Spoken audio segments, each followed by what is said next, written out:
we want to hide from it, we don't know what to say about it, so we just kind of look the other way and we pretend that it's not there.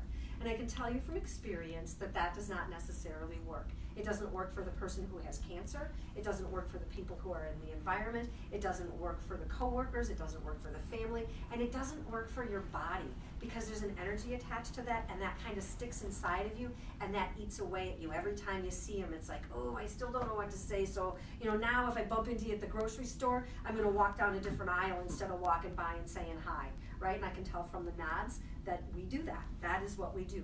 So on today's agenda, the thing that we're going to talk about is how do we deal with it? And I say it with quotes around it. My it today is cancer, but your it could be anything that's uncomfortable for you. We're going to talk about communication, because that's really what this is all about. It's how do I communicate with people? How do I talk to people? How do I invite the hard conversations in?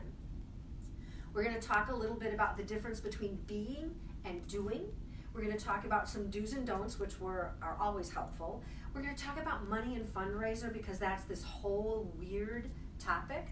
And then we're going to talk about what happens after treatment and when your hair grows back and you look like everything is back to normal. So how we deal with it. The first thing that I'm going to differentiate is that we have two different classifications of people. We might have worked at the company we're at for a long time. We might have had friends that we've been hanging around with for a long time. This is somebody that I've had a long-standing relationship with. I have talked to them outside. Maybe I've gone to their kids' soccer games. They've come to my kids' soccer games, right? We have a relationship outside. We're more than just office mates. Then we have the other category of people who fit into kind of the category of acquaintance. We have a professional relationship with them. They might be a new employee. We might like them, but we don't have a lot of interaction with them. So we have two different ways that we kind of deal with or walk through the process or the journey of cancer. And when we walk into it, if you're the person that's diagnosed, or I'm the person that's diagnosed, I have this idea that there are people who are going to be my go-to people. They are going to be the people who are going to be standing beside me from start to finish, from left to right, all the way through this whole process. What I know today personally is that that's not necessarily the truth. There are some times in relationships where people are so close to us that they can't engage in the relationship. And I can tell you that my son was one of those people. I've been a single mom since my son was 2 years old. And when I was diagnosed, he was 19. And his way of dealing with my cancer was to completely disengage from my life. He was the reason I was doing chemo. He was the reason I was doing this stuff. And he completely stepped away. It took us about my diagnosis was stage 3C ovarian cancer, 30% chance of surviving the first year. Told me to get my affairs in order. I mean, I completely get that. He, about 5 years later, after many, many hours of conversation, he was finally able to say, it was easier for me to cut bait in one day than it was to watch you die one day at a time. And it was like, wow, that was not even on my radar. So having the ability to communicate is really important. I expected him to be my go-to. I expected him to cart my butt to doctor's appointments. I expected him to be there, but he didn't have the capacity to do that. What ended up happening was I had an acquaintance who actually became a very, very personal confidant to me. She was a woman that I had known on the periphery for several years. She happened to have had a catastrophic event occur at the same time my catastrophic event occurred. She lost her child. And when she lost her child, she was faced with a situation that no person should ever have to deal with. And because of my cancer and where I was at in my life, I too was faced with a situation that no person should ever have to deal with. Underinsured as a college student, I lost my home, I lost my career, I lost my life savings, I lost the capacity to be in the world. She lost her child. There was so much pain, and it was so raw, and it was so intense that we literally spent hundreds of hours sitting on my couch, going through hundreds of boxes of Kleenex. This was not somebody that I was really close to prior to that, but she was easy to talk to about what was going on because there were no strings attached. We didn't have any baggage between us. I didn't have to worry about, gosh, is what I'm saying going to hurt your feelings? How are you going to look at this later on? I could be raw and down and dirty with what was going on for me. We didn't have a history together, so I didn't have hurts and wounds that I was trying to work through and figure out, why did you say that? Did that have to do with this? We didn't have any of that going on. So there was no risk in being vulnerable with that. That happens in your personal life, it happens in your work life, where you find people, and if you don't know that you might end up becoming that person's confidant, or if you're the person at some time that's going through this that doesn't realize that you might need to have somebody on the periphery to become your confidant, it's a little harder to walk through the process, because there was guilt not going to my go-to people. I was angry because some of my friends who I figured would be go-to people with me, I figured that they would be there forever, and they just weren't. And I needed to learn how to navigate that, and I was grateful to have an acquaintance who became a confidant in that process. The next thing I want to talk about is really to assume nothing. You know what they say about assuming, right? Make an ass out of you and me.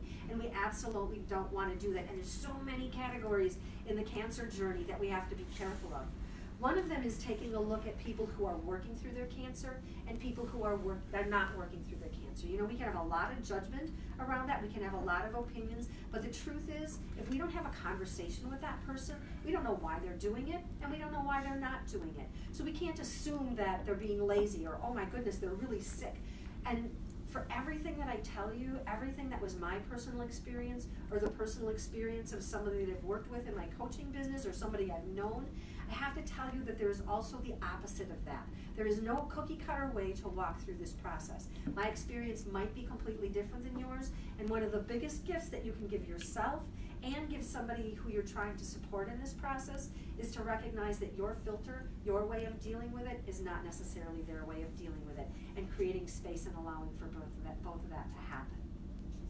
One of the things is some people really like to talk about what's going on. Other people are really private, so if they're talking or not talking, you don't necessarily know why that's happening, and it's good to have a conversation to find out why. Do I help? Do I don't help? Are they going to accept help? Are they not going to accept help? How do I start to navigate that process? Don't assume. It's always better to ask, and then give permission to the person to say, I don't want to talk about it. I don't know why. I'm trying to figure that out. The other thing is, some people are really, really scared by their cancer diagnosis. Some people look like they're walking through the process completely unscathed. I was one of those people that people said all the time, wow, you did that with so much grace. You did that with so much dignity. You were so strong. You were so courageous. If you could have looked inside of what was going on in my body, I felt like some Humpty Dumpty had been smashed off the wall, and there was no way that anything was going to put that together again. But that is not what I looked like to the people who were dealing with me. So when we walk around and we put on the face that it's all good, don't necessarily believe that. That doesn't mean that you have to poke and prod and try to drag things out of people, but you need to know that it's not always as it seems. Things are not always as they seem. So this whole process is really about communication. We have a sender of the message, we have a receiver of the message, and that is a cyclical process. It's a give and take in the relationship, and it's about having conversations. It's about how do we open the door to start talking about this stuff. And I know there's several of you who work in the health industry, and being able to have conversations with people in that kind of work environment, even though you work in that environment, it can still be awkward, it can still be uncomfortable. So how do you do that? So as a cancer survivor and as a past general manager for a hotel who had lots of employees, I'll share some of the weaving of that, as well as, this is misbehaving here, as well as what do you do when, how do you start the conversation? How do you initiate that when hard stuff is going on? So having some ways to open the conversation, to start the conversation without it being accusatory, without demanding something of someone in the process, starting the conversation with things like, I'm so sorry this is happening in your life right now. That's honest, that's sincere.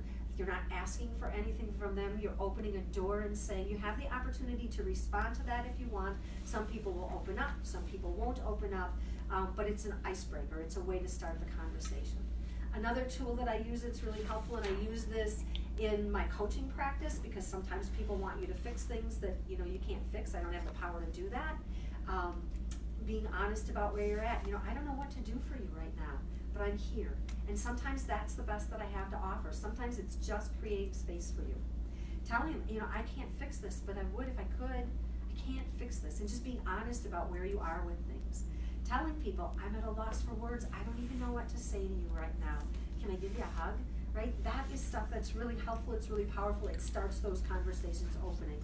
And that can be done at work as well as in your professional life. Admitting, I feel powerless over what's going on. I feel helpless in all of this. I can see that this is happening in your life. I don't know what to do about it. And quite honestly, I'm scared. If you can give yourself permission to be vulnerable and to open that door, it makes it easy for other people to be vulnerable and to open that door. And sometimes always somebody has to be the first person. And if you're in a position where you have the opportunity, sometimes knowing and just having something you can draw back on is helpful in that. So asking for help is a weird thing. It can be hard. There are different ways that we can ask for help. There's different ways that we can offer help. I don't know how many hundreds of times, and literally hundreds of times in the process of my cancer journey, I heard people say, let me know if I can help. That is really kind, it's really sweet, it's really nice, and I am never gonna take you up on it, because I don't even know what help looks like. I don't know what it looks like for you, I don't know what it looks like for me, so I don't even know how to approach that. It's well-meaning, but it is completely not followed up on. And it's oftentimes not followed up on by the person who's sharing it too. You know, it's like, okay, I did my part. I'll let them I'll let them come and talk to me. We're much better off if we can give a concrete description of what we're able to help with, what we're able to do. We have unmet needs as cancer survivors. We have things that are going on that we're not talking to you about. We have things that we don't even know how to talk about it. I don't even know that this is an unmet need until all of a sudden one day it's like, holy crap, the lawn hasn't been mowed in like 4 weeks. My neighbors are starting to complain, but we don't even know that that's an issue. We don't want to ask because I'm already asking for so much more than I deserve. I'm already asking for so much more than I feel entitled to. And good gosh, what happens if you say no? What if this is outside of the purview of what you said you would be willing to help with? So I just don't ask. Are you agreeable to help me with that? I don't know. I don't know how intimate you want to be with this. I don't know how personal you want to be with this. So there's this whole way that says, when I'm going to offer help for somebody, be concrete in the way that you're going to answer it. And it really does always go back to communication. One of the greatest things that were offered in my process, in my cancer journey, was to create an information tree. When you're sick, especially if you've been in an environment for a long time, there are people who you have relationships with and they call and they want to know what's going on. So you have 15 people that are calling you or 20 people that are calling you in a day, and you're repeating the same story over and over and over again. And then when your mom calls and she really needs to know what's going on with you, I already told 30 other people, so I forgot to tell you. And it's like, oh my God, what do you mean you're not here to come and take me to chemo tomorrow, right? So it is really, really helpful to create a communication tree where you have one person who's willing to take the responsibility to say, let me be the contact person for you. I will give messages, I'll share the communication to and from the company. And that way information gets disseminated, the information you want disseminated gets disseminated, and you're not interrupted 100 times. One of the other things that's really helpful if you're approaching someone or working with someone who is going through cancer is to say, just take a second, you personally take a second and close your eyes and picture your desk or your work environment. Just picture your work environment and look around what you have to do and see if there's something in your work arena that says, wow, if I don't get this done, blah, blah, blah is gonna happen. Or man, I gotta get this done by Friday. My guess is that most of us who are in the working world have something like that. I can tell you that that's gnawing at the back of their head, and they may not have the energy to deal with that. So asking them, wow, is there something on your desk that you need to have finished that I can help you with? Is there something that I can take off your plate for you? Do you have phone calls that I can make? Is there something that I can do to help you with that? So being specific about how you can help somebody is really beneficial. Do you have a project that you're doing right now that's causing you extra stress? Can I help take some of the burden off of you for that? Can I help you formulate a plan that's going to get you from where you are right now to where you need to be in the work environment? Are you working on something that I can help you with, right? These are all tools that can be used to say, yeah, let me offer you some help, and this is pretty concrete about the way I can do it. Can I fill you in on office meetings if the person isn't at work yet, but they plan on, coming back to work if they're at home? Can I fill you in on what's going on in meetings so when you're ready, you can walk back in the door and at least have some idea of what's been going on? Can I forward the important email or mail to you so you can keep up on what's going on? Some people want to stay involved in their work because it makes them feel like I'm still plugged in, I'm still connected, this really isn't the end of my life. I really am going to be okay. Some people aren't interested in that. Some people, it's helpful for them to get a weekly recap of what's going on in the office just to help keep them apprised of what's going on. Can I run errands for you? Are you the person that usually goes out and makes sure the supply room is stocked? Are you the person that makes sure that, you know, the coffee is stocked. Can I do that for you on your behalf? And when people are a little more personal, when you have a little more personal relationship with them, a really, really nice thing to do is to offer fruit prep for meals. I can tell you that our appetites get weird, so before you start doing something like that, check with them to see if, you know, if they're able to eat the same things that they used to eat, if they have, if they have any allergies or things that are weird that are going on. Offer to shuttle the kids. Think about your life if you have kids and they're engaged in sports, they're engaged in church, they're engaged in Girl Scouts, they're doing something. Somebody's always needing to be hauled somewhere. Can you offer to help? Can you offer to pick up the kids? Sometimes when you have young kids, I know that there are a lot of people that I coach that dealing with young kids is too much. Your energy is zapped. You don't have the energy to deal with that. Helping to find people who can live-in babysitters and do that kind of stuff is really helpful. So one of the biggest things, if I could have had anybody do anything in my cancer journey, the thing that I would have asked somebody to do would be to run interference for me with my insurance and with my doctor bills. Because I had medical insurance, I was a college student, but medical insurance for college students covers broken clavicles, right? It doesn't cover stage 3C ovarian cancer. So everything that I had to do, I had to write an appeal for. They wanted me to have a colonoscopy. Had to write an appeal because I'm under 50. I had to, they wanted to do this. I had to write an appeal for that. They wanted to do this. I had to write an appeal for that. Everything that I had. And then you had to compare because now this huge amount of this is out of pocket. I need to pay attention, like really pay attention. What parts of the insurance covering? Why aren't you covering this? Wait, I only had my veins poked 3 times yesterday. Why are you charging me for 5 of them, right? So I had to pay attention to all of that stuff. If I could have had somebody take that off my plate, I would have spent thousands of hours in the 24 months that I dealt with the actual live medical stuff.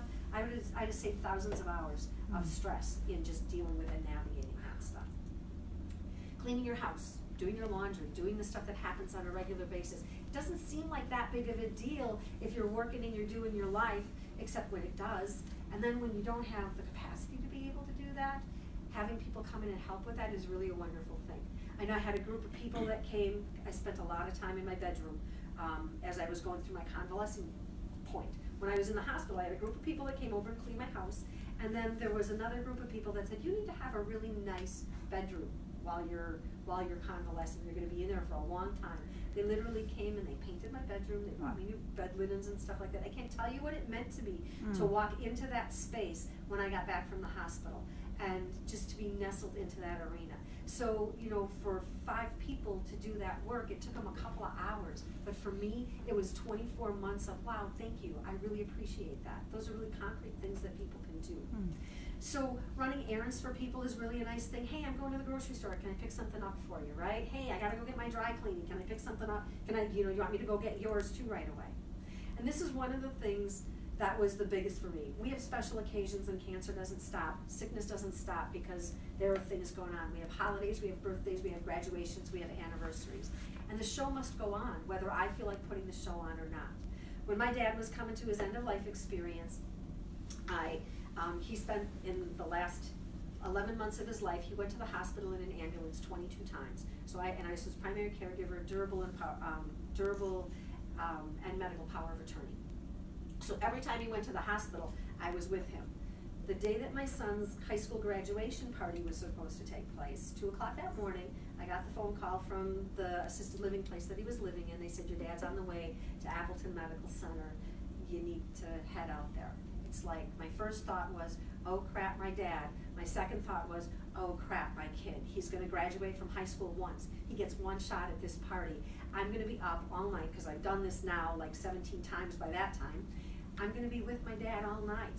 What? How am I gonna put this party on for my kid? Well, because I had a group of people who knew me, who cared about me, who loved me, who understood what was going on in my life, those people came to my house.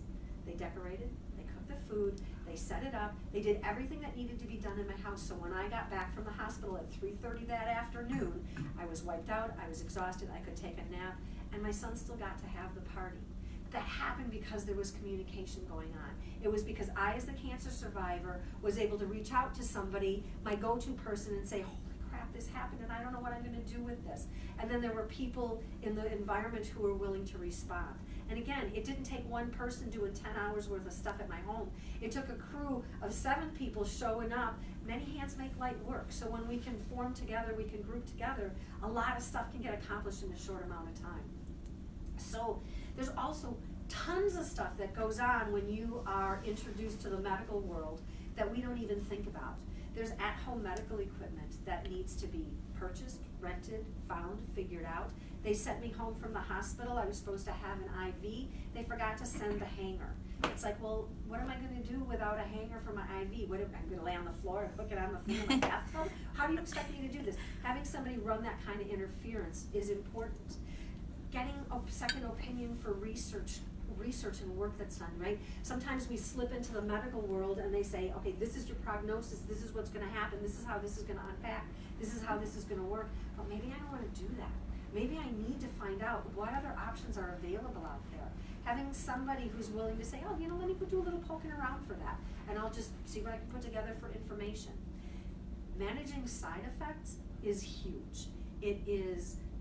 They run the gamut from I can't stop eating because of the steroids they're giving me to I can't get anything down, I can't get anything to stay down. We have neuropathy, we have visual issues, we have nausea, we have headaches, we have fatigue, we have so many things that go on, and finding a way to navigate and manage that is really difficult. There are so many different choices. If there's somebody that can say, oh wow, you got neuropathy going on, these are some of the things that I found. I'll just do a quick internet search for you and see if there's things I can find to help you with that.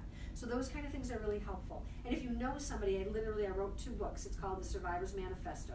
One of them is called How I Survived the No Hope Cancer, and the other one is called 37 Tools to Help You Heal.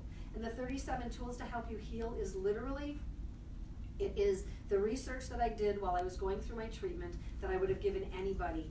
I would have paid anybody to do it on my behalf. So these are the things I tried, these are the things that worked for me, these are the things that didn't work for me, these are the things that worked for me, when and why they worked.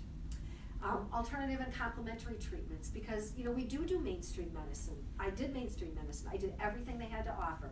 3 surgeries, 18 rounds of chemo, everything they had to offer. But I also did a lot of alternative things. Community resources, the Aging and Disability Resource Center has tons of information.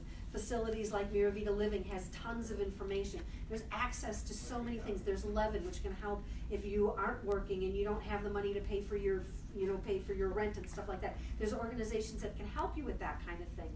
There are people who know about those organizations. Having somebody who's willing to do that kind of research for you, and if you're in that situation, is really helpful. There are medical research trials that can be done. Having somebody doing investigation to say what's going on with that. I have somebody that I know who is going through lymphoma and Hodgkin's lymphoma, and she is not going to do the conventional medical treatment. So she's looking at a medical trial. That means traveling to and from the place. That means doing research, finding out if you're qualified, finding out all the things you need to do prior to the research. There's work that needs to be done, and if you have people in your life, if you can be one of the people in life that can help someone with that, it wouldn't take one person a lot of time to do it, but if it's one person doing everything, it takes a ton of time. Having a family moderator is huge. I have spent lots of time doing that, especially in the instance where the patient says, I'm not doing conventional treatment. I've done chemo. I'm not doing it again.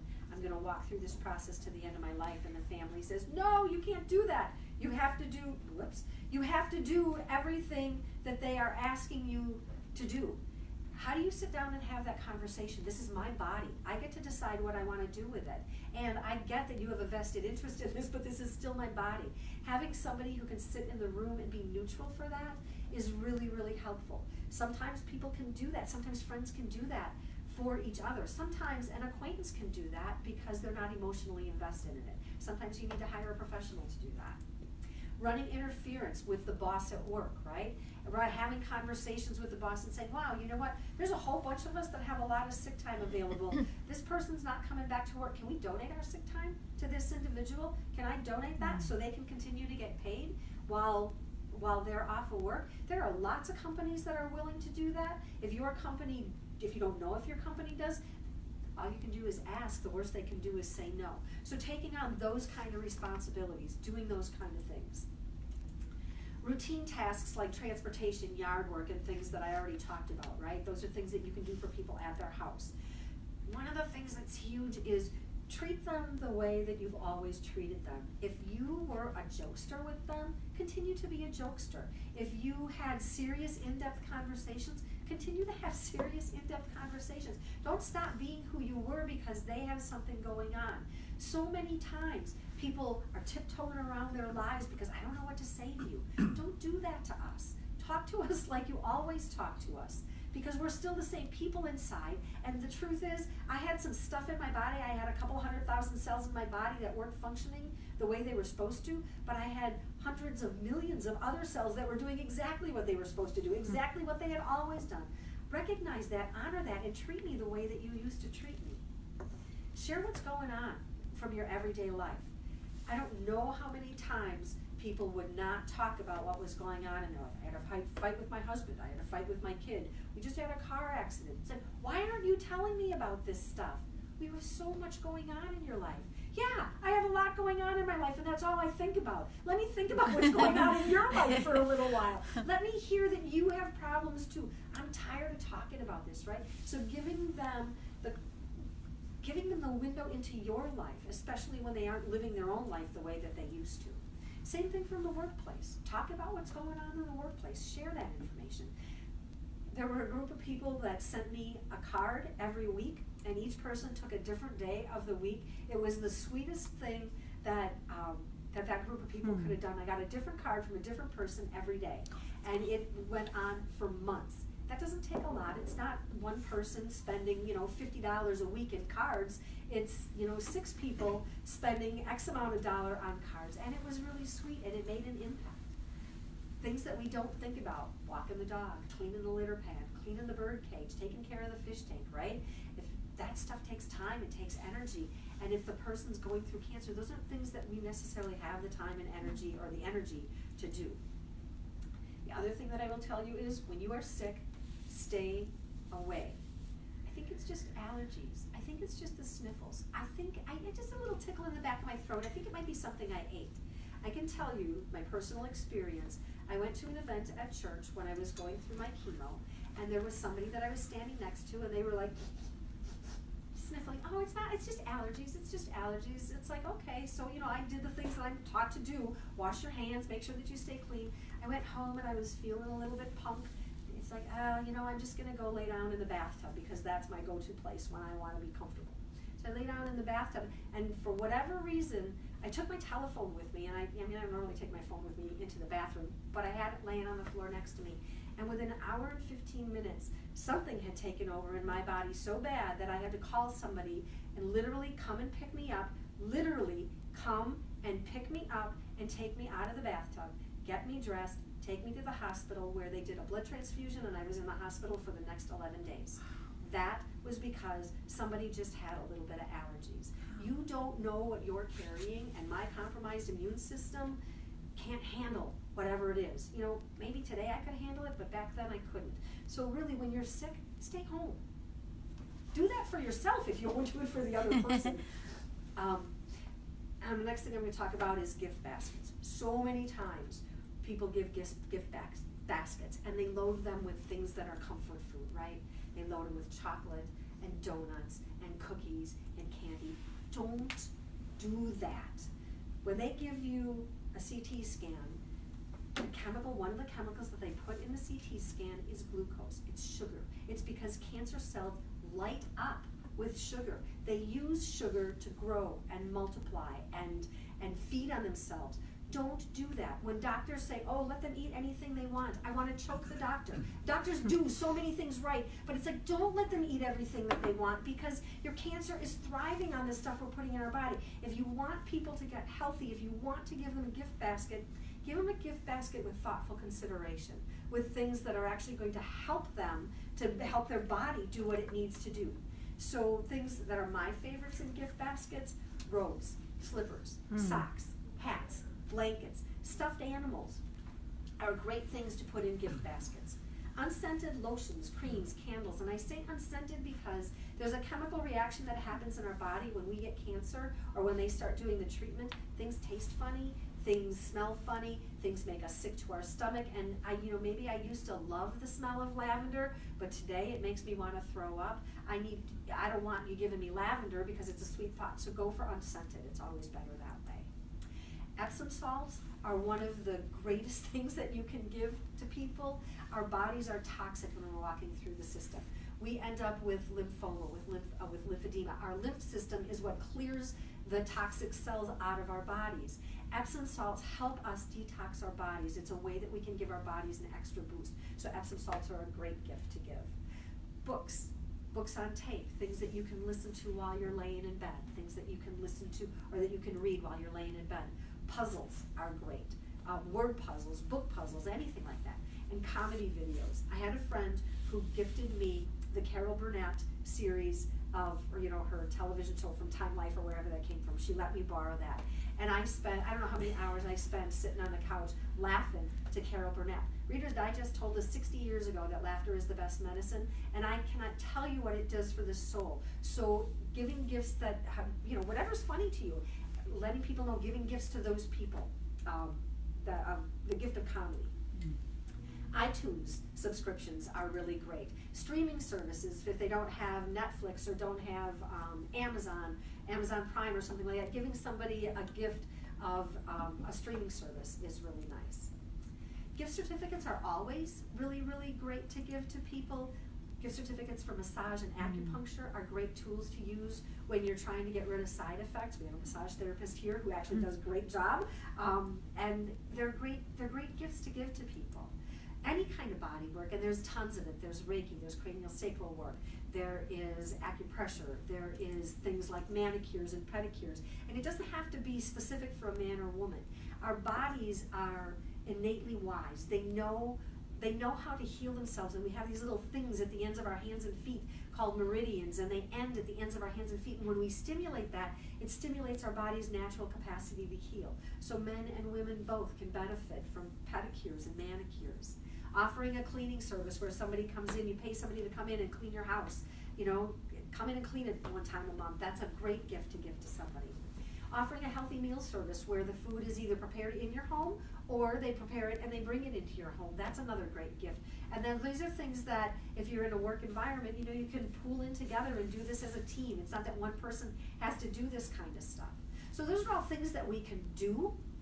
There's another way that we support and help each other, and that's really how we be in the world, right? So many of us think that I have to be doing something to make this okay. Well, one of the greatest gifts that we can give to people truly is to listen. My friend who I sat on the couch with, what we did for each other was listen. I don't have to fill the space. I don't have to try and figure it out. I don't have to explain it to you. We just hold the space to listen. Be authentic and sincere in whatever you're doing. If you can offer 10 minutes a time to run the mail over, awesome, do that.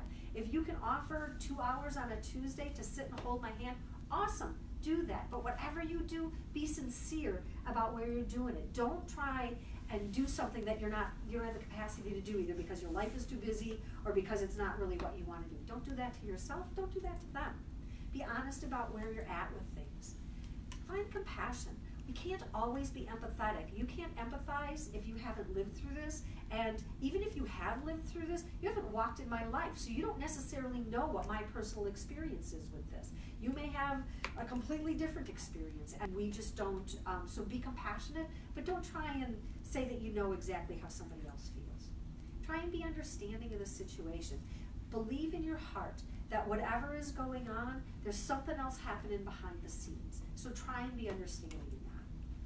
Offer your shoulder for people, just a place for people to talk. You don't have to do anything, just being there is enough. Keep your sense of humor about you. Having people in your life who are not doom and gloom, having people in your life who can still maintain happiness, who can still laugh, who can still, even in the face of trials, tribulations, trauma, it is huge. Be an advocate. If you are an advocate at work, be an advocate at work. Talk to your boss about pooling hours together for people. Talk about helping to split the workload. Talk about things that can be done to help make the job easier for people, right? Be an advocate for people. Create a safe space. And one of the things about a safe space is it's a no judgment zone. It's a place where people can go and just be who they are. I can say to you in my safe space, I don't want to do this anymore. I'm not doing one more round of chemo. I hate this. I hate you. I hate my life. I hate everything that's going on. To have a place to be able to say that out loud without judgment, without somebody saying, oh, you shouldn't feel that way. They love you so much. Oh. There needs to be a safe place for us. Create that safe space for people. Spend time together. You don't always have to be doing something. Just come and sit with me. We don't have to be talking. Just come and sit with me. Take a walk together. Our doctors tell us all the time, you need to be more active. You need to get out. You need to exercise. Give us the opportunity to do that. Sometimes taking a walk means, going 2 houses down from where I live. Sometimes taking a walk means going to the mall. Sometimes taking a walk means going to the nature preserve. So there's a way that if we create the time and space, we can help people by doing simple things. It doesn't cost any money to take a walk. Talk about what's going on in your life, and I've said that a bunch of times because that's really, really impactful for people. We need to know what's happening in your life to help us want to stay engaged in ours. Paying attention to what's going on. People may not tell you how they feel about things, but they will always show you. They can say, oh yeah, I'm in this, I'm doing the work, I can show up at work, and then you're sitting in a meeting and you're watching them stare off into space. They're not in the room with you. Watch what's going on and respond to what's going on, not just what's being said.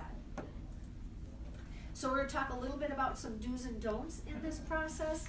The do's are respect people's privacy. It's their story to tell, not yours. If you're the person who's the contact person at the head of the information tree, find out what information they want to be shared. I cannot tell you the number of times that I get phone calls from people in my coaching business who say, I can't believe my mother just posted this on Facebook. I can't believe my husband just did this. I can't believe my father, I can't believe they started a fundraiser for me on Facebook without even asking me if I wanted to do that. They started a GoFundMe. It's like, okay, that's sweet, that's nice, that's kind, that's considerate, but holy buckets, why would you do that without checking in? So respect people's privacy. Follow their lead on talk.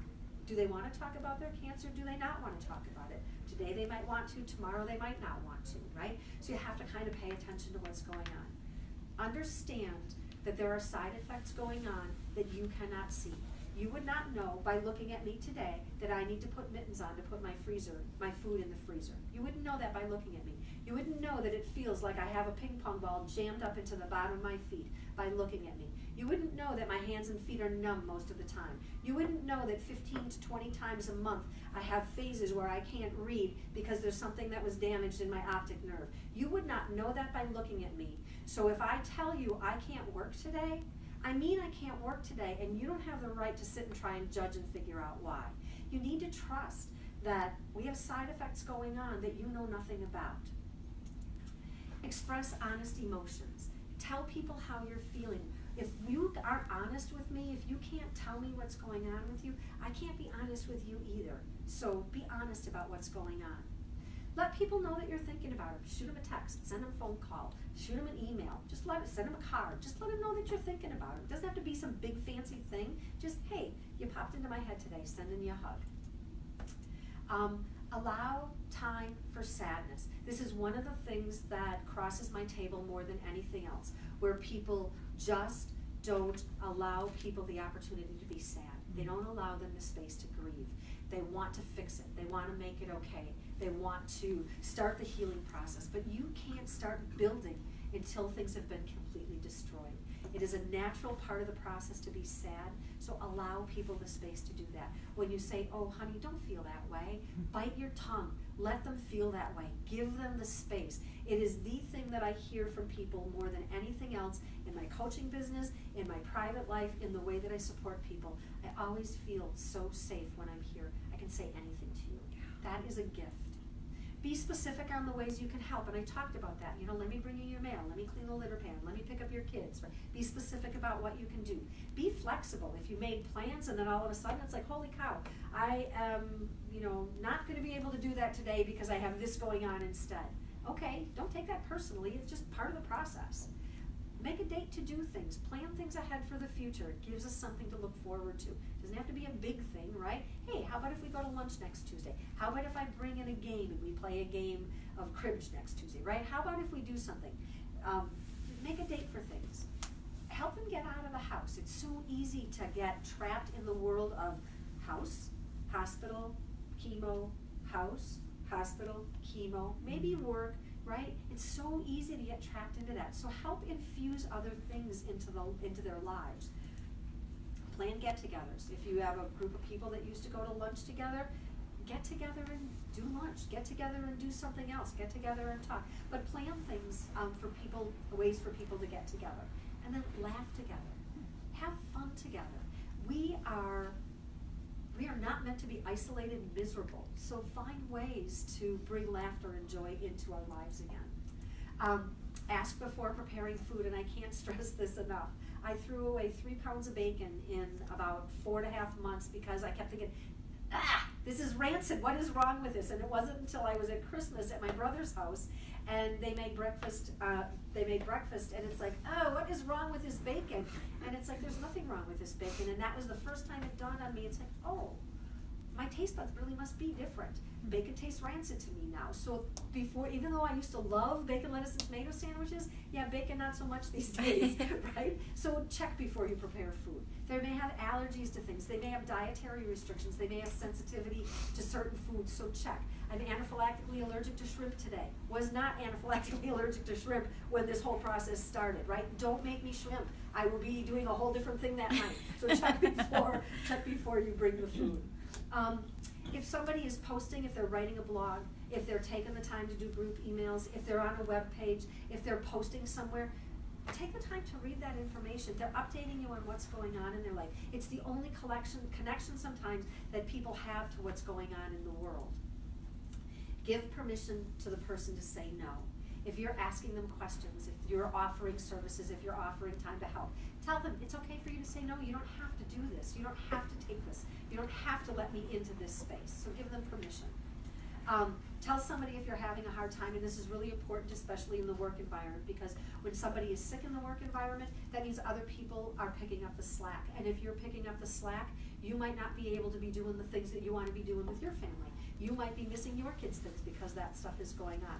That is natural, and it is okay. You do not have to sacrifice your life because I have problems going on in mine. If you are having a hard time managing things, get help. Talk to people if you need it. Talk to the employee assistance program at your company. Most companies have one. Go to talk to a counselor. Talk to your supervisor. Talk to the human resource department.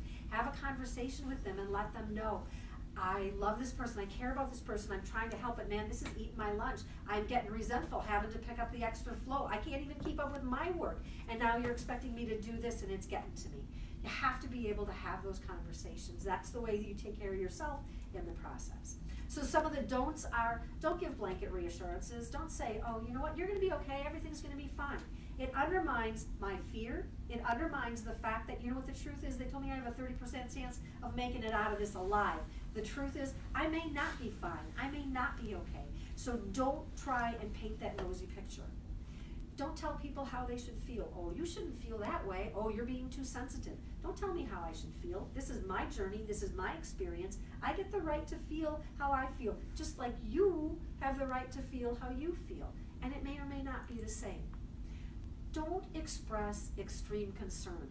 So many times people are like, oh my God, I am so sorry that this is going on. Oh my goodness.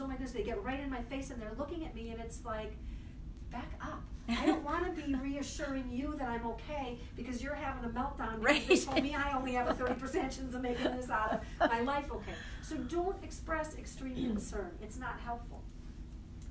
Oh my goodness. Don't tell personal stories. Ovarian cancer is a bad rap. It gets a bad rap. I mean, most of the people who have ovarian cancer don't make it out alive. I would bet you that I have had no less than 150 people over the last 12 years who have said, oh, my grandmother, my mother, my aunt, my cousin, my sister, my father, this person had ovarian cancer. Oh, they're dead now. And it's like, stop! I don't want to know about your family's breast cancer, ovarian cancer, colon. I don't want to know about whatever that is. It's not helpful to me. Right. My story is not your story. It's like the people who are pregnant, right? You get the oh, I had a terrible labor and delivery story. I don't know about your terrible labor and delivery story either. I don't know why we feel compelled to tell our horrible stories. Stop doing that. I know how you feel. No, you don't. You don't have any idea how I feel. You haven't walked in my life. You don't know what's going on behind the scenes in my body. Don't tell me you know how I feel, because that just makes me angry. Mm-hmm. It just makes me angry. Oh, I wish I could understand how you felt. I wish I knew how you felt. I can only imagine how you feel. That's a completely different way to say that. I know how you feel. No, you don't. Right. Asking probing questions. Sometimes helpful, sometimes not so much. Oh, are you still smoking? Oh, do you still eat fast food? Oh, how much are you drinking these days? Not helpful, right? I already feel like I created this in my body. I don't need you dumping that on me too. None of your business if I'm smoking, drinking, eating. None of your business, right? Don't ask those questions. Don't assume you know how I feel. Assume you know how you feel, maybe, if you've done the internal work to figure it out. But don't assume you know how I feel. I've had a completely different set of life circumstances, so you don't know. Don't disclose my personal information on my behalf. I'll tell the story. If I want you to tell the story, I'll let you know, hey, can you share this? Don't tell my story. Don't launch events without my consent, right? Don't start a fundraiser for me. Don't post this on Facebook. Don't do that unless you ask me, hey, how do you feel about this? Don't equate, and this is one of those things that some people do talk about their cancer as it's a fight, it's brave, it's a battle. I don't want to fight. I don't want to fight. I want to surrender to what's happening in my body right now. So when you talk about me fighting, every time I have a setback, I just lost the battle. I just lost the war. So that means I'm not doing it right. So that's not helpful for me.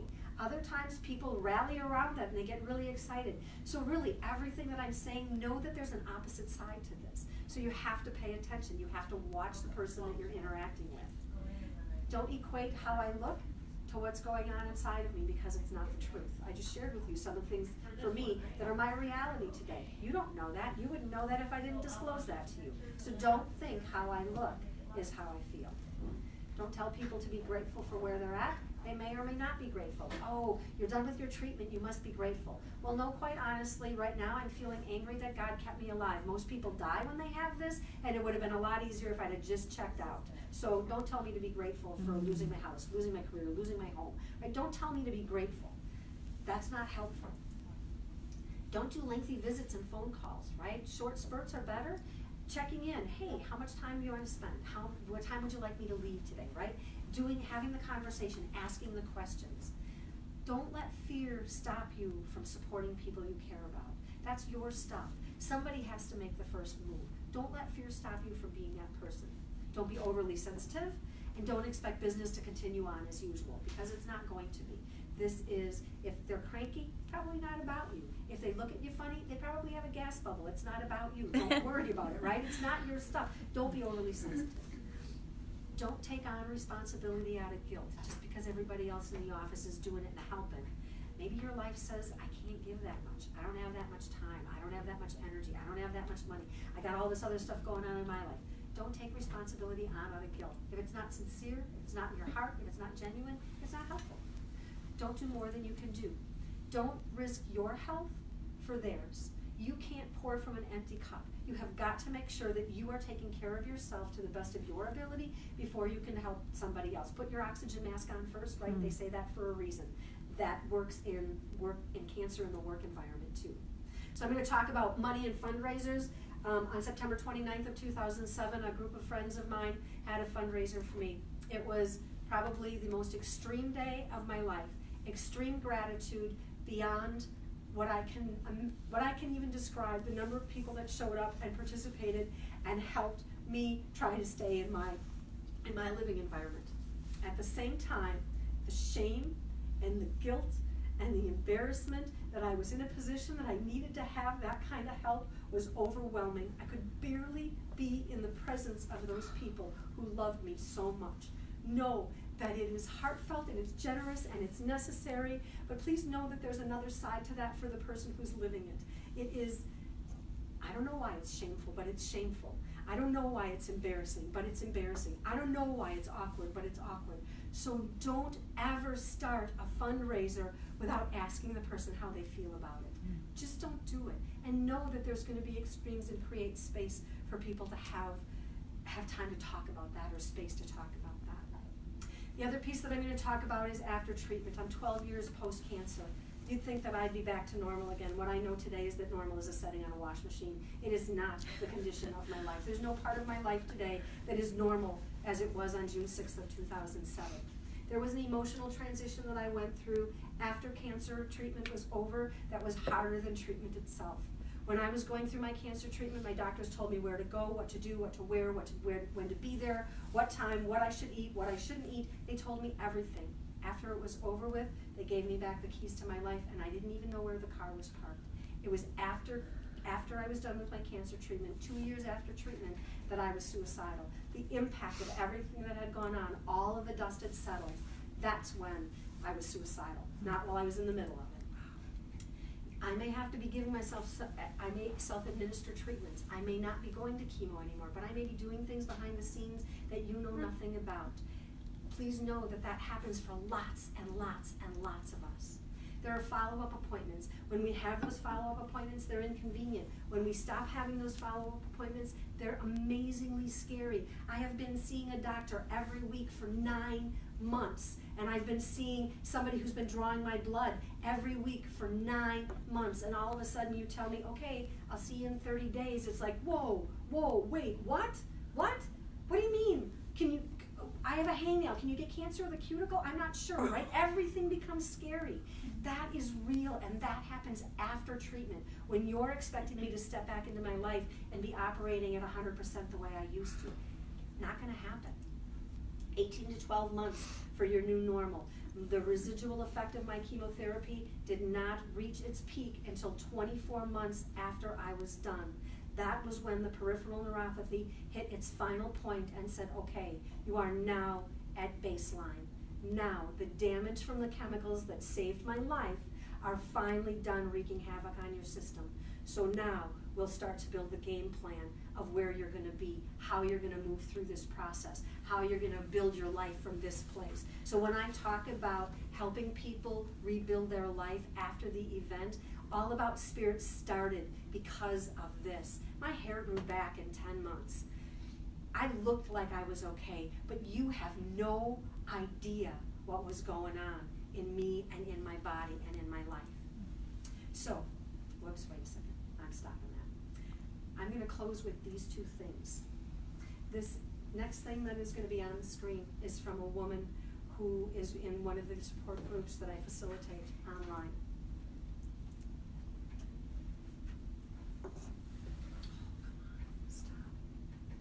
Is this? Wait.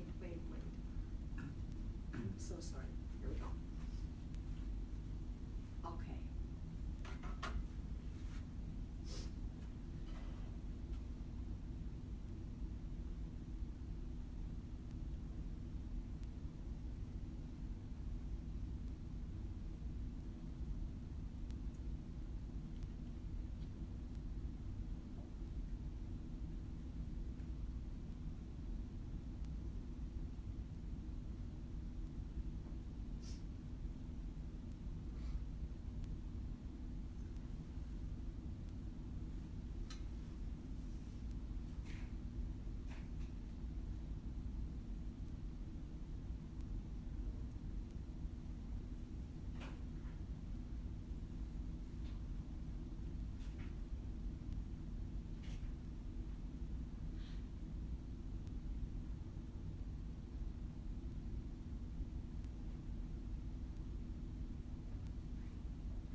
So this is why All About Spirit was born, because I needed a place to go, and there wasn't a place for me.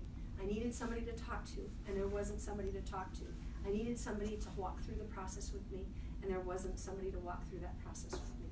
So if you know somebody, you may not need me today, and I mean this with all my heart, you may not need me today. But when you do, I will be here because I know what it's like to stand on that side of the firing line. So I really appreciate you being here, and thank you for letting me share. I agree with that. It was so good, Kim. Thanks. Thank you.